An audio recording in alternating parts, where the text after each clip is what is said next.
Well, we're going to take you guys along this week for a week of typical meals that we have, and we are starting off with some moose steaks. So I just wanted to get these marinated. They'll sit in the fridge, and then later tonight we'll actually cook them up.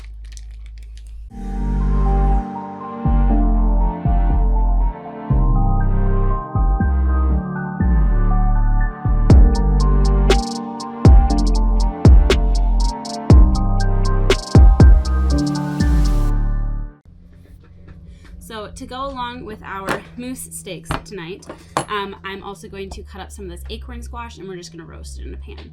Very simple. Most of our meals are very simple. We're not super extravagant by any means whatsoever. It's all just very realistic meals that we have, fairly common. And I would say that this week is probably going to give you guys a really good idea of what we actually are eating, simply because we are a few weeks out from the last time that we went to the grocery store. We don't go daily, weekly, anything like that. It's kind of just whenever we happen to be in town, we try to pick up some things. So our fresh fruit and veggies right now is on the lower end. We don't have quite as much on stock, just simply because it's been a couple weeks and we've eaten it already. But we still do have a couple things, and we make do for sure with what we do have. Get all these seeds out of here. I would say the only thing that we have going for us this week that we don't normally have is we did do a little bit of planning ahead of time just so that we could make a video about it, so I know what to get out of the freezer every single night. And it's not a, oh, we're hungry, what can I get out and thaw super quick in like 2 hours? So that's the only thing really, is that kind of planning ahead enough that I have a whole week's meal ready to take out of the freezer to thaw in time to make dinner when we need it. So the first thing I'm doing is just getting the seeds out of the acorn squash. We do have, let's see if I have it, yeah. So I have this jar from other squash that we've used, and I'm simply just waiting for this jar to be full. So I think after these seeds are washed and dried, we can actually make a batch of some pumpkin seeds for just a snack. So usually anytime we have a squash, I always try to make sure I save those because I do really enjoy that.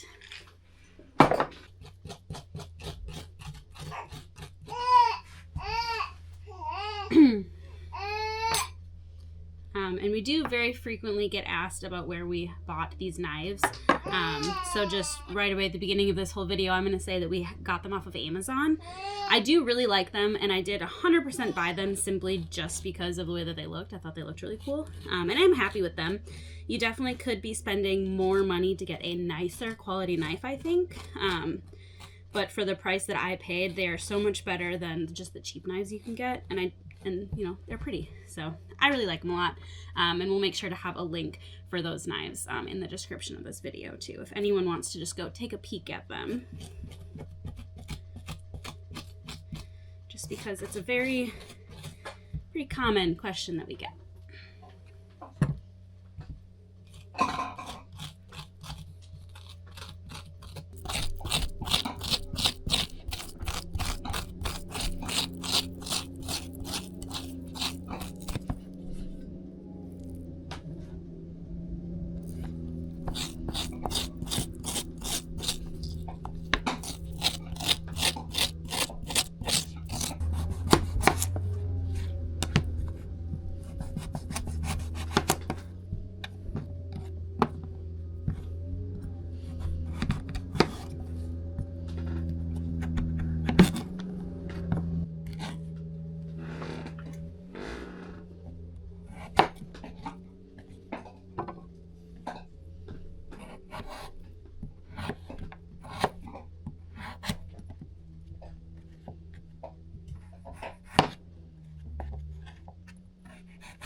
All these steaks have been marinating for a couple of hours. The squash is almost done in the oven, so I think it's time to start heating up our pan so we can cook these.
So there is our day one dinner.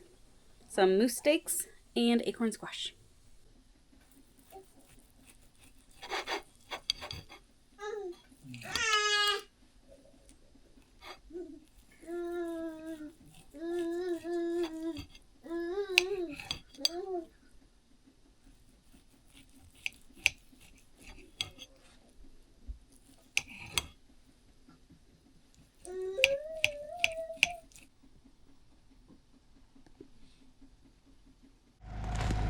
Well, it is time to get started on our meal number 2 of the week, and that's going to be some grouse stew. We already have the grouse inside thawing in the fridge, so I just need to come out here and grab some of the extra veggies and other things that we're going to add into it.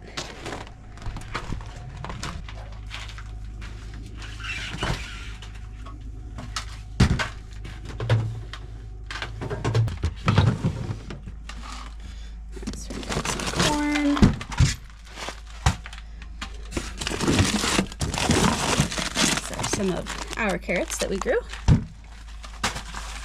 And then I have, this is not smoked salmon, this is some beef broth. So I have 2 jars of that still in here. So I think I'm gonna bring both of those in. We just had too many that didn't quite fit into a full canner load, and I did not want to do 2 batches. So we just froze the rest of it. Oh, peppers, oops.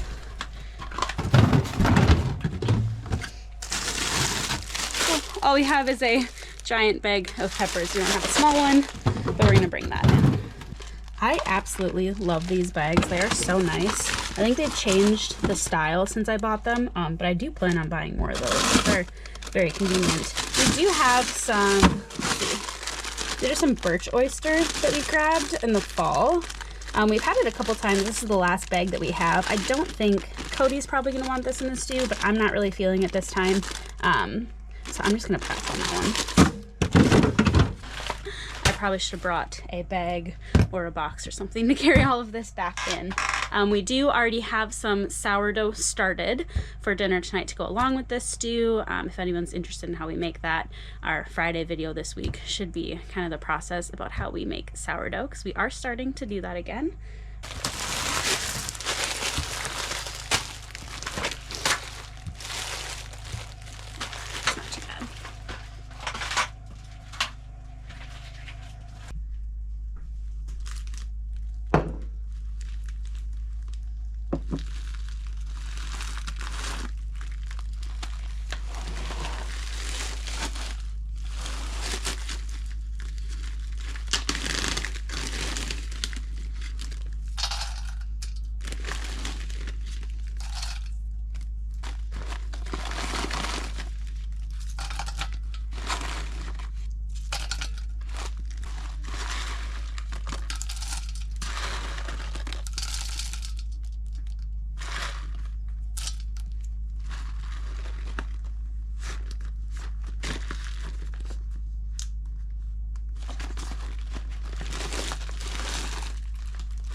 I'm so sensitive to onions now. Since I only just brought in that broth, so it's still pretty frozen solid, I'm going to put the veggies and stuff, because they do have ice around them, so there will be a little bit of moisture. I'm going to put them up on a trivet on the wood stove just so they can start heating up. And then as soon as that's thawed off enough, which doesn't take long, being just a couple feet away from the stove, then I'll dump those in.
So we are making a grouse stew for dinner tonight, and we kind of just thought it'd be interesting to show you guys the difference in some of the different types of grouse we have around here.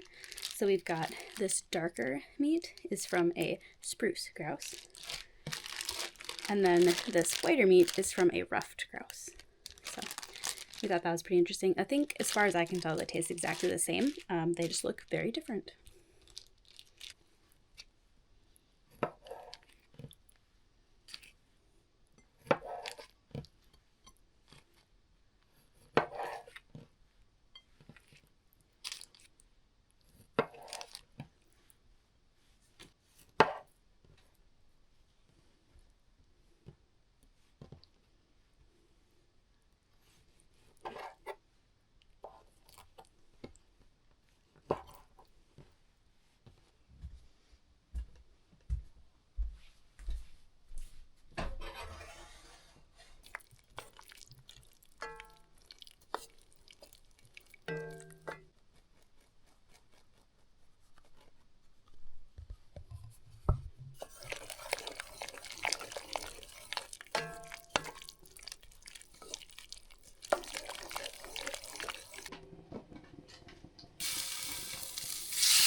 So here is day number 2, some grouse stew.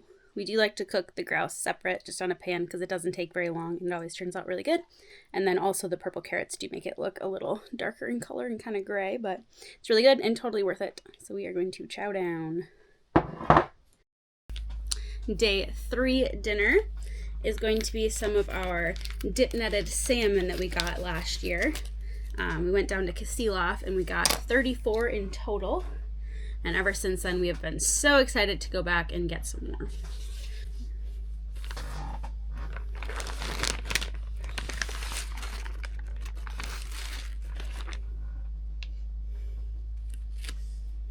So we have definitely learned a few things from last year. One of them being that this next year when we go dip netting and hopefully catch a bunch again, we want to actually pin bone some of them before we package them. Just because then if we're in a rush or we forget to get it out and thaw it right away, it's super easy to bake salmon from frozen, but if it's not pin boned, then you have to cook it with all those bones in there, and we just don't really prefer that. So I think it would be super nice to just take that time when you're filleting it to pin bone all those Y bones out. So that's one thing that I'm hoping we will do differently next year.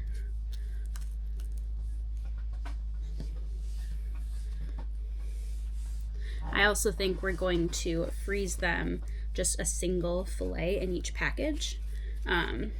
This is definitely, we could eat all of this, but it's pretty rare that this is actually the only thing that we want to eat. It's just a lot of fish at one time. So I think it'll be better off just one fillet, and then we can have all the other things that we want to have with it, which today we're gonna make some fries.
So our generator is already running because this thing draws a whole heck of a lot of power, but we're gonna get it heating up because this is what's gonna take the absolute longest.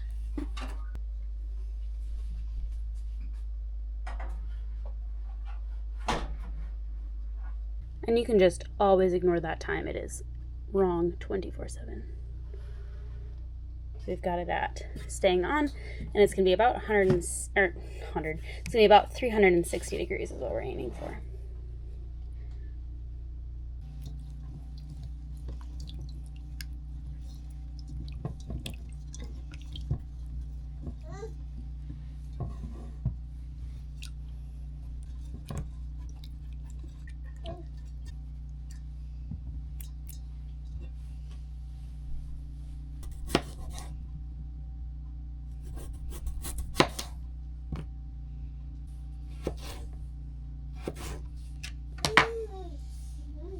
That's what we're going for.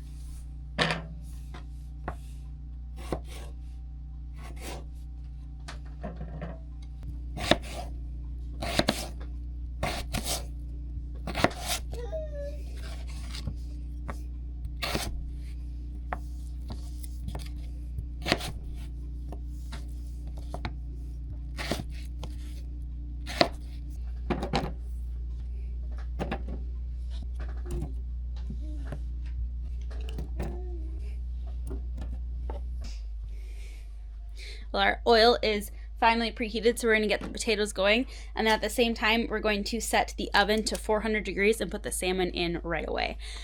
We never set a timer for our salmon. We kind of just keep an eye on it, and it always seems to turn out pretty good, but I'm guessing it takes about 15-ish minutes. Yeah, that's my best guess. I really have no idea.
So there is meal number 3, some red salmon along with some fries. For night 4, we are going to be making a lasagna. So we already got out the moose meat from our roadkill moose, and it is thawed and ready to go. We're going to start by browning that up, adding some onions and some peppers in the pan, and then we will just assemble it. It's going to be a super simple, basic lasagna, and it's actually also going to be the very first time that we have to start using store-bought spaghetti sauce again because we just got done using up the last of ours.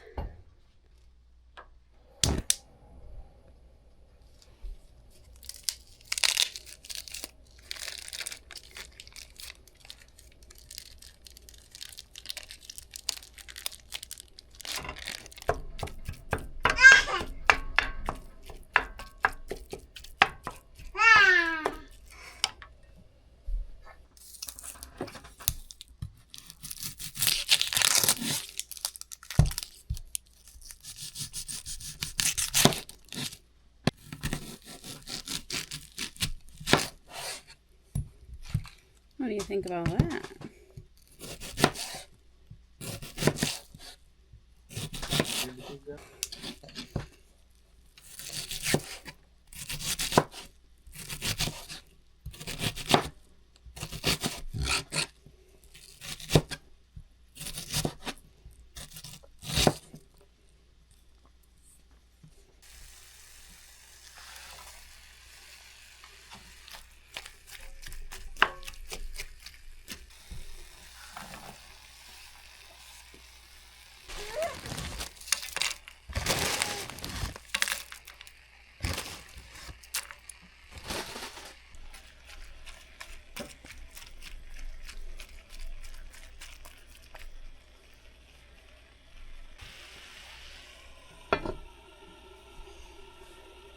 And in the shuffle of moving everything around in our house, we somehow managed to misplace our cast iron lid. So we're borrowing this one from the Dutch oven. But we're just going to get it all cooked down. We want those onions and peppers to be thoroughly cooked through before we actually make our lasagna.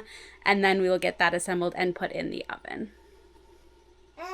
Rowan cannot wait. She loves lasagna. This mixture is thoroughly cooked now. So what we're going to do is we're just going to start making our lasagna. Super simple, just a layer of sauce, noodle, meat, cheese, sauce, noodle, meat, cheese, sauce, noodle, meat, cheese. So again, we ran out of our homemade sauce, so we have got store-bought. And then we have made lasagna noodles in the past, but I am just not taking the time to do that today. So we do always keep a box of this on hand also.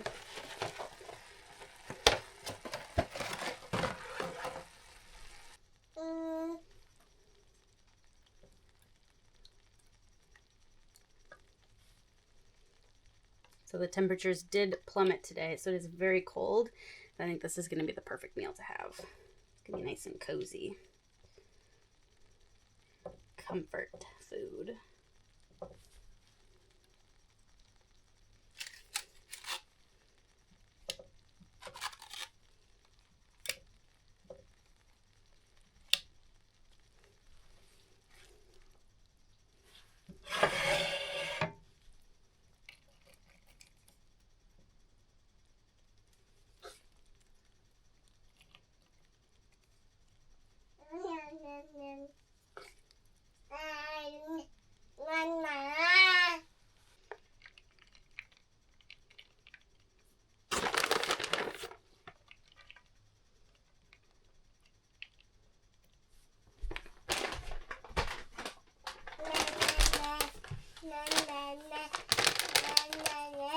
Num num. Num num.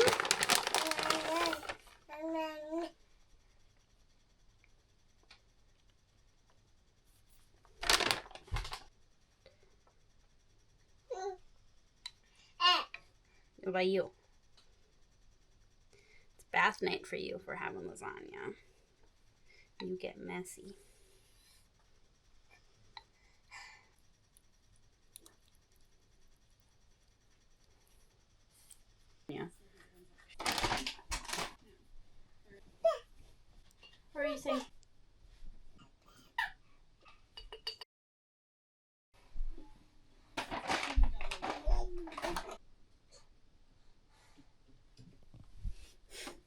So there is our fully stuffed lasagna. It might not be the way that the majority of people make it, but it's kind of what works for us because we usually have all of these ingredients on hand. But it is time to put it in the oven. I'm just going to leave it uncovered the entire time until it gets kind of bubbly. And then when it gets really bubbly, if it's not looking super brown on the top, we'll put it under the broil for about 5-ish minutes. And then it'll get nice and kind of like crispy cheese on top, which is really yummy.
And there is our version of day 4 lasagna. Well, it is time for our 5th and final meal that we're going to be making together this week. And we are going to end it off with some tacos. So a lot of the times we make tacos just with either our ground beef or our ground moose. But when we butchered our cow a little while back, we kept some of the rib meat. We just cut it into little strips. And we kind of had the intention of using that for tacos. And I thought today would be a perfect chance to do that. So we're going to go grab a package of that rib meat for tacos tonight. It's going to take a little bit of digging.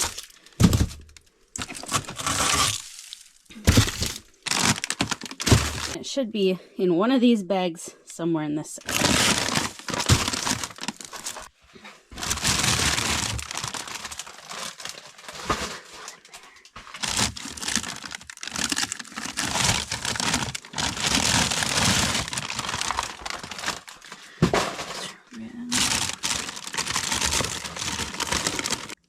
Alright, it was a poor choice not wearing gloves, so I'm gonna go run inside to get some gloves. Luckily, it is so cold out here, this can just stay open for however long it takes me to dig in here and find where those strips are.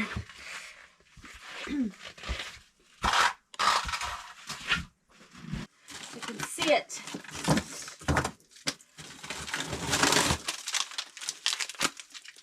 That's a giant package of rib meat. Holy smokes. Alright, we're gonna have to, I thought that was organized really well and I knew where everything was, but it was on the opposite side from where I first looked. But we've got the rib meat, woo! So we've got our rib meat and then salmon for the dog. Oh, we're gonna head back inside. I wasn't out here for very long, but I think it's about -16 out here right now, so I'm cold already. But it is finally time to start actually making dinner tonight. So Rowan's a little hungry. She can't quite wait, so she's eating some bread with some butter on it while we're getting this mixed together. It should go pretty quick. We're not going to make the tortillas today, so we just have some store-bought ones. So really all we need to do are saute some onions and peppers and then fry up the meat really, really quick.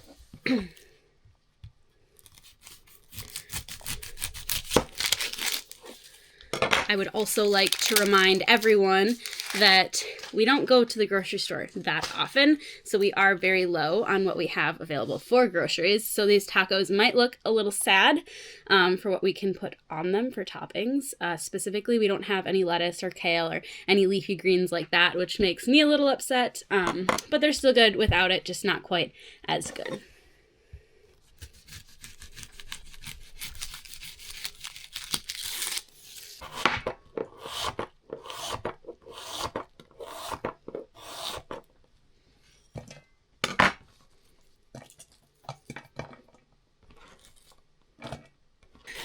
So normally I would probably do long skinny strips that go the full length of the onion. But when we got a bulk thing of peppers at the store and chopped them up to put in the freezer to use whenever, we only diced them up into little squares. So to make it so the onions and the peppers kind of match in size a little bit better, I'm going to make the onion slices a little bit smaller as well.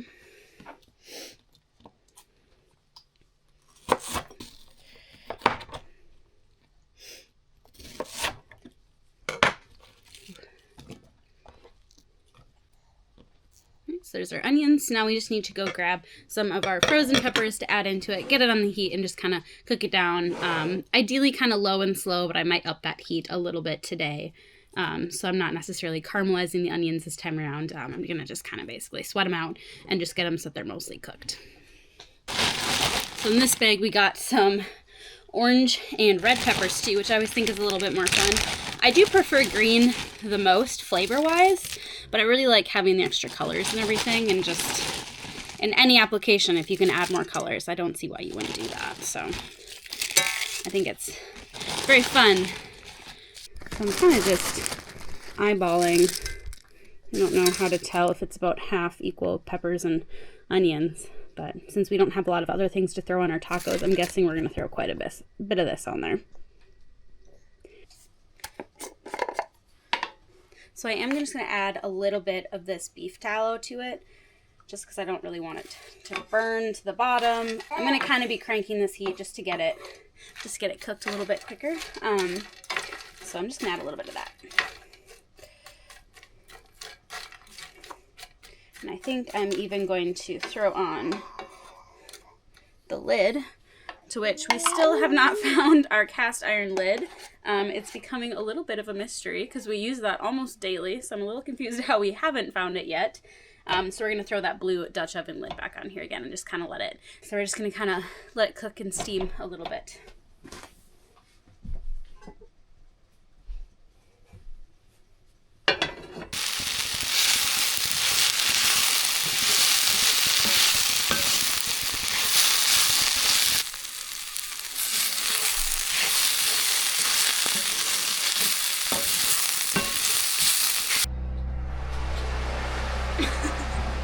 So loud. You're gonna hear the generator in the background probably. The cold weather kind of took out our little generator, so we had to drag over the big one. It is so much louder than our small one was. It's kind of throwing me a little bit. But anyways, our peppers and onions have been cooked. I kind of steamed them first just to try to get them cooked as quick as possible. And then I kind of cranked up that heat, sauteed them a little bit, so we got a little bit of the browning on there, but not as much as I'd probably like. So that's what we're looking like. I'm just gonna put these over into a bowl, and then I'm going to get this back up to a really high heat. I want the pan to be pretty much dry and hot, and then we're gonna throw that rib meat on and just sear it really hot, really quick.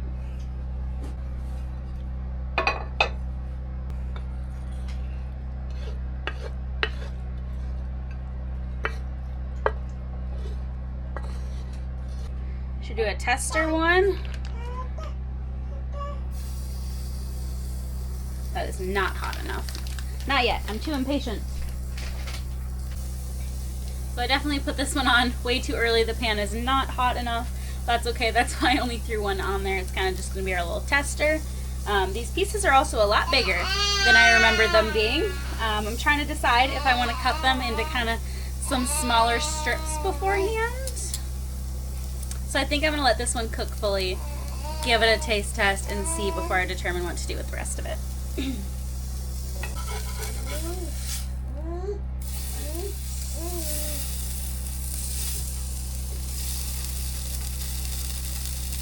When we got our moose, our roadkill moose, we actually took out the heart and we cut it up into really thin strips, and we ate that on tacos, and it was absolutely delicious. And I kind of have the same idea with these rib strips too. So I think I am going to, even though I haven't tried it yet, I think I am going to cut them all into a lot skinnier strips because I want to just flash cook them really hot, really quick. And this is just going to take way too long because they're such a thick piece of meat. So I grabbed one and I cut it up into a couple smaller strips, and we're going to fry this up and just see. And I guess we're going to do a side-by-side comparison to see which one we like. Cody seems to think that the bigger strips are going to be okay. I think I'm going to like it better with the smaller ones. What? You think the smaller ones are better? That one's a little extra small, but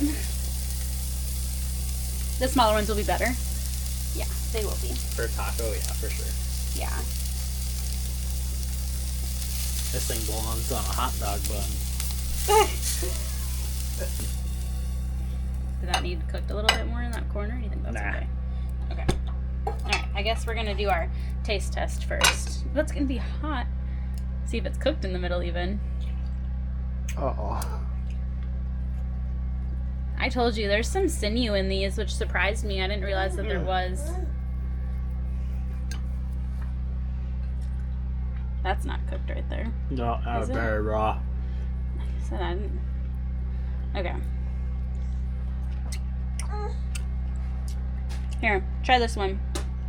Because this is the one that I want to do, the small one. Probably, no. It's not cooked all the way either. That one's not bad.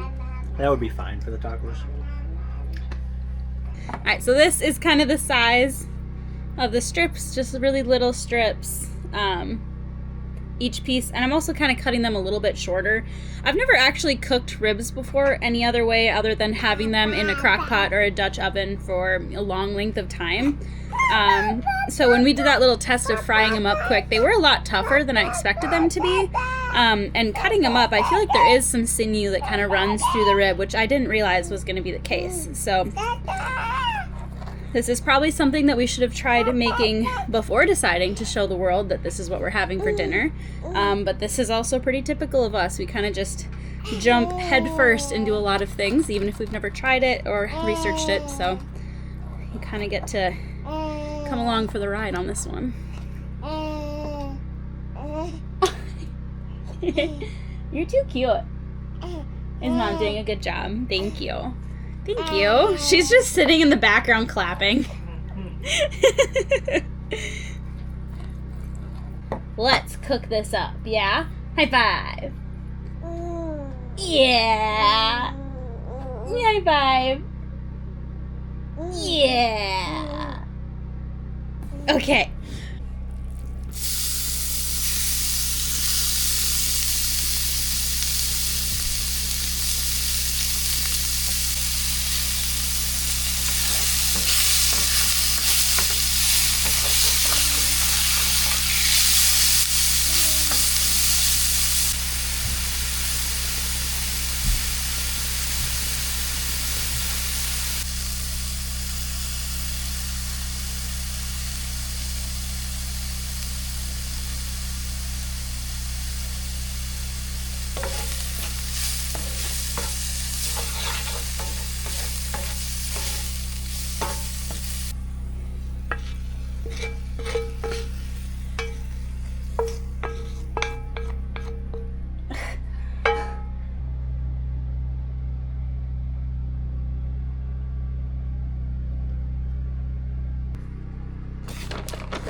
And here's our final meal of the week, tacos with rib meat.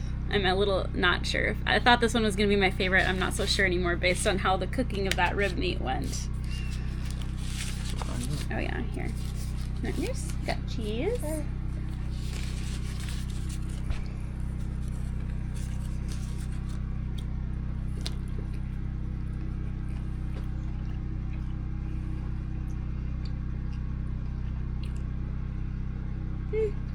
I'm not too bad. Well, we are going to finish up eating our tacos tonight, but already I think I know what my favorite meal this week was. Do you know what yours was? Yeah, probably the moose steaks. The moose steaks, that's mine too. Followed by lasagna. Yeah, lasagna is kind of a classic for us, especially in the wintertime, but those moose steaks turned out way better than I thought they were going to. Yeah, they were really good. They're really good. I'm probably going to make those again in a couple days. The grouse is really good too, honestly. Oh yeah, and we've never actually had the ruffed grouse versus the spruce grouse like side by side before, so I thought it was pretty much exactly the same. And taste-wise, I think it is, but like texture-wise, it's not. Yeah, the spruce is a lot softer, the red meat one. Yeah. While the other one's more like a chicken breast. Yeah, it really was kind of just like chicken, the texture of it was. Mm-hmm. But it was all really good, though. Yeah, it was all great. Yeah, so. But this is just kind of a typical week of meals for us. Mm-hmm. Yeah. Oh gosh, she's chowing down over there. Do you need any more?